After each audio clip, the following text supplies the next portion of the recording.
When it comes to arguments for the existence of Jesus, there are a lot of bad ones, a lot of misinformed ones that are just founded on a complete ignorance of history. Here's one that is making the rounds. So let's break this down. The general argument is that, well, we only have a few manuscripts proving the existence of other historical figures that no one doubts. But for Jesus, we have a multitude more. So it's really silly to think that he didn't exist. First things first, the number of manuscripts here is completely irrelevant. The reason for this is rather simple. The vast majority of these manuscripts in regards to Jesus are copies of copies of copies. One of the great things about the New Testament text is that we have a lot of manuscripts. This means that when it comes to trying to figure out what the original text looked like, we have a lot to go on. But in the end, the fact we have thousands of manuscripts doesn't change how many sources we actually have.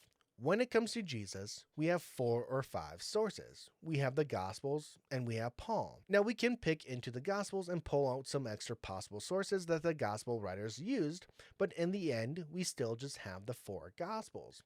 There's a larger issue though, and it's the idea of proving someone's existence. In general, historians don't go out and try to prove that specific individuals existed. Instead, the default position, up to a point, is that if a person is written about as if they existed, we accept that they existed unless we have reason to believe otherwise. A big reason for this is because history is built on probability. So if someone is written as if they truly existed, then the probability is that yes, they existed. In general, what history has shown us is that people aren't simply being made up and portrayed as if they're historical figures. Now, I'm sure there will be some people who respond with, "What about this person?" Yes, there are exceptions to the rule, but they also really prove the rule. In the very few cases where we have historical figures who are made up, we know they're made up because we're given reason to doubt.